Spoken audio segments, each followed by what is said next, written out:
The following program is funded in part by the Dana Foundation, Rhode Island Alliance for Arts Education, Rhode Island State Council of the Arts, VSA Arts of Rhode Island, and the Rhode Island Arts Learning Network, as part of the Community Toolkit Project. Think Arts, Life, Learning. What would you say if I asked you to paint me a picture, write me a story, sing me a song, tell me a little about yourself, and educate me all at the same time? Not very easy, right? Well, it may be easier than you think. Put all those elements together, and that spells art. Mix a little technology with it, and you've got a way to create, communicate, and educate like no other. And that's really cool, right? We found a way to amp it up a bit and designed a program to get young adults away from the drama of their everyday life and into the world of art, discovery, and digital film. Now I know what you're thinking, but check it out. It's really a digital diary as seen through their eyes, done by youth, for youth, and about youth. We give them the tools, show them how to use them, and watch as they discover the world of artistic self-expression and its importance in their everyday lives. They pick the subject, do the interviews, and totally produce this program. So watch as we peek into the process of Confessions of a Teenage Critic. Remember, it's by youth, for youth, and about youth. Let's see what they come up with.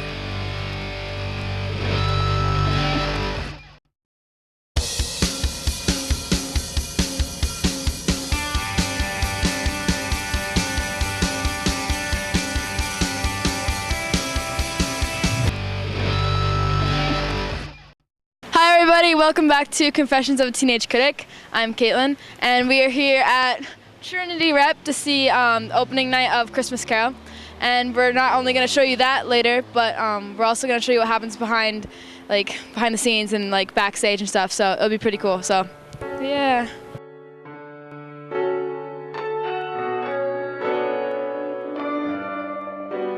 This is the clock upon the wall. This is the story of us. Hi, we are just walking back to the other building of Trinity, and I'm with Carrie. And I'm just going to ask a few questions about the educational program and what she does. So how long have you been involved in Trinity's program? This is my 5th season at Trinity. I actually started out as an intern right out of college, and then they hired me on to be the second in command, my 2nd season. And then just last year, our education director got promoted, and so I did as well. So now I run the department. Awesome. And what kind of hand do you have in putting together the programs, like the productions that they're doing? Sure. Well, we have a number of different programs that already existed before I came onto the department, and then there have been a number of new programs over the past year. But the Young Actor Studio, it's probably been around about 6 years. So it's already existed, but we have classes every day for every school group. We've got trimester classes, but then we have year-round advanced classes as well. And we have a number of different classes. So the ones that I teach, I'm in charge of making that happen, but then the other classes which Jordan teaches, or we have an intern, Meredith, who was back there, they sort of take charge in the classroom. So we've got all kinds of stuff going on all the time. And then we also have a summer program. We've got a number of different programs as well, so yeah. Aside from the actual shows themselves, are there actual acting classes? Is that what it usually is? Yeah. Well, see, what you had here is our year-round classes where they will put on shows that they wrote. But then the high school trimester class, for instance, that's a specific acting class where we're doing scene work, we're doing monologue work, we're doing stuff like that. And so and especially in the summer program, there are a lot of different options for the kids to get involved in, where they can choose to do Shakespeare, they can choose to do audition classes, scene study, and even non-performance classes too. Like we have a yoga class, or we have dance classes. So there's a lot of different options, especially in the summer program, for students to get involved in. So how long has the educational department been around at Trinity? Well, the education department has been around for, I guess you could say, around 45 years, in the way that we have the Project Discovery program. So if you have ever been to see a show at Trinity during the day with your school, that's through Project Discovery, it'll be 45 next year. And but only in the last 10 years has it really become what it is, where we have our summer program, we have internships, we have free programs, we've got programs for all ages, we even now have adult classes. But thank you so much for talking to us and giving us the opportunity to see a little bit about how this works, because it looks like a really awesome program. Yeah, we've got a lot of stuff, and anyone who's interested in getting involved, you can go to our website and go to the education webpage, or if you just email education@trinityrep.com, that goes to the whole department, including me and the teachers you saw in the classroom. So if you have questions about getting involved at any age, then we can help you out. Well, thank you very much, and we will be back here. So, Hi, I'm Jamie, and I'm going to be talking to a few people who work in costume design at Trinity Rep. So this is Meg. And what do you do here? I'm a costume technician slash wardrobe. And costume technician just means that I build costumes. Carrie and Allison cut the costumes. They cut the fabric, and then Rachel and myself, we build them. And then the other half of the time, I run wardrobe for the shows. Awesome. How long have you been working with Trinity Rep? This is my 4th season. And do you do costumes for all the shows? Yeah, we don't run wardrobe for every show. We sort of switch off who does which show. And then we do end up building for every show, though, yeah. And how much time do you spend in here working on costumes? Anywhere from 40 to 70 hours a week. Do you like what you do? I do. I love what I do. There's no other place that I've found that allows me to build costumes as well as run wardrobe. It's a really great job. Did you go to school to learn all these kind of techniques? I did. I got a degree in production design, which was sort of half studio art, half theater. That was how I combined the two. So why do you keep saying build when you're referencing your job here, when you're talking about? Because that's a correct term, right? We say build, we don't say sew.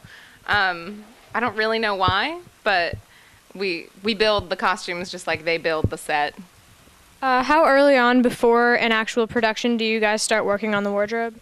We start working about 3 weeks before, because that's the rehearsal time that they have. So we start working when they start rehearsals. But Bill probably starts long before we do, because he creates the designs, and he long before we start, he's reading the play and going over stuff and getting ideas. So.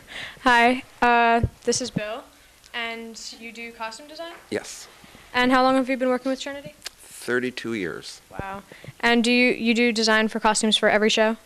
Just about. Where do you take your inspiration other than in the actual plays themselves? Oh, that varies too. I mean, it depends a lot on the director. I mean, the whole concept for any given production starts with the director, what his vision, where he's placing it in time, period. So it starts there. So it's sort of interpreting what the director wants to do with the production and then trying to fulfill his wishes. Do you like your job? Oh, I love my job. Thanks to all of you for talking to us, and we're just going to head somewhere else in Trinity Rep. Okay, bye.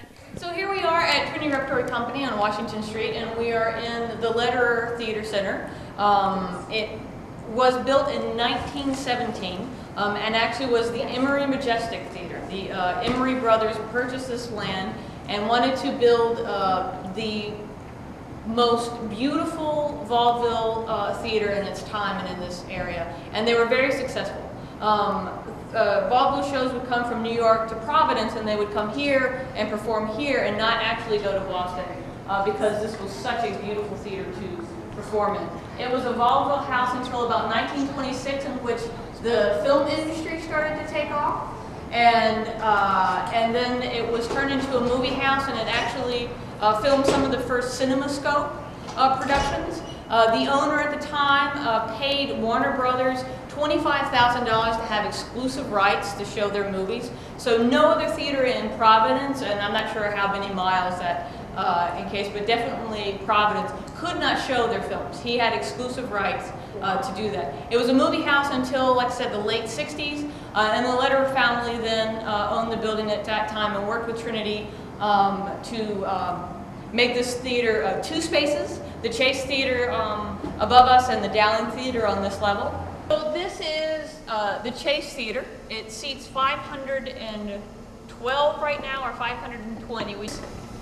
as you can see, you know, it's a thrust, is what we would call a thrust. It's not a proscenium in any way, shape, or form because we're coming into the audience. We're very unique here at Trinity because we do have spaces and stages that are totally different. So this is our Dowling Theater. It seats 281 seats, and if you look at it, it doesn't feel like you can put almost 300 people in here. It's one of my most favorite spaces I've ever produced in because I think it's incredibly intimate. It was fashioned after the theater at the Trinity Church, which is on the intersection of Elmwood and Broad Street, which is where Trinity got its start back in the early 60s. This is the set of Christmas Carol that Patrick Lynch designed. He designed a couple shows with us last year. We do this every year. We do a different Christmas Carol every year. This is our 31st season of Christmas Carol, I do believe. And once again, it has been a different version of Christmas Carol every single year. Different director, different set designers, the whole 9 yards. We are one of the only, there's very few theaters that actually do this. They usually bring the same set out of a box, plop it on stage. You see the same thing you saw the year before, so this is very different. We actually fly an actor with ZFX, that's the company in which we fly. And that took us about 5 or 6 rehearsals to get this kind of down pat, to decide the moves that they wanted to make. They were working with them in rehearsal, but it's always different once you get the harness on, see what that actor can do in the harness, and then you get this big stage on and all of that stuff like that. So this is what we call the pit. A lot of theaters also use the term trap room, which kind of is self-explanatory, one would assume. Whenever you have a hole in the deck and an actor comes through it, they have to go somewhere. This is the elevator? These are our 2 elevators. This is one, and if you notice that there is a stage above me and there's not a great big hole, that's because this elevator has a slit trap. So this is the elevator itself, which we put things on, and that goes up and down, but the slit trap is just another layer that just kind of shoots straight back that way, that allows us to close the hole up faster. So you don't have this, you know, people acting around this, you know, 6x6 hole. There is a whole safety thing that we go through. You know, brakes are released at a certain time. Once again, stage manager calls all of that stuff. Brakes are then engaged, and if anything happens, there's communication. We've lost elevators during a show. We just figure it out on a whim or a moment's notice of how to make the show still happen, and that no one knows. Caroling, caroling, now we go. Christmas bells are ringing. Caroling, caroling through the snow. Christmas bells are ringing. Joyous voices sweet and clear. Sing us have a heart to cheer. Ding dong, Christmas bells are ringing. Caroling, caroling through the town. Christmas bells are ringing. Caroling, caroling up and down. Christmas bells are ringing. Marcy well the song we sing. Lads are tidings now we bring. Ding dong, Christmas bells are ringing.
something really important. Hey everybody, you're watching Teenage Critic. I'm Jamie and I'm here with Grace, and we're on Thayer Street yet again. So today we're going to be asking some students questions about their political views and how they came to be. So I'm going to start with Grace actually, because I know she's pretty politically active and passionate about it. So where would you say you stand? I would definitely say I'm on the far left of the political spectrum. So, as a liberal, what are some issues that are really important to you? For a candidate in the 2012 election, because I'll be voting, I'm really looking for someone who is against the Bush tax cuts, and someone who is for Obamacare, and someone who will stand up for the 99% versus the 1% of wealthy Americans. So. Thank you so much. All right, so what else, what specific political issues that are kind of, controversial that are going on today, what of those are really relevant to you? I wouldn't say any of them are specifically relevant to me, except jobs issues, because I'm going to be going to college and I don't want to start in the workforce in an economy that's failing, in an economy that doesn't have jobs for me. So it's really important for me to support a candidate who is willing to create jobs in the economy, and I'm very, very, very much a fan of Obama's American Jobs Act. So how about now we take a little venture down Thayer Street and see who else is willing to talk to us about this. So Jamie, would you say that a lot of teenagers, besides us obviously, are really uninterested in politics and find it boring and don't care? Actually, yeah, I've heard a lot of that. And for example, in my school, with all of the stuff that's going on Wall Street right now, with the Occupy movement, as I'm part of that, actually, I'm part of Occupy Providence, but I have not heard a peep about it in school. Not a single teacher has mentioned it. I haven't heard any students talking about it, and really, to be honest, it seems like no one really has much political views. Even people who are getting to the age where they can vote are choosing not to, for I don't even understand what reason, to be honest. So we're here on Thayer Street, and I'm with William, and we're just discussing a little bit about politics these days. So where would you say you stand? I think we need to recreate the whole concept of standing, because it implies sort of the two-dimensionality that is brought to us. All right. I can live with that. So what issues are important to you? Well, most recently this Occupy Wall Street, and within the last 2 weeks or so, the smaller Occupy cities, Occupy Providence. I'm from Buffalo, and we've got our own that's just started, and I think this could be a real amazing way to reshape our political sphere.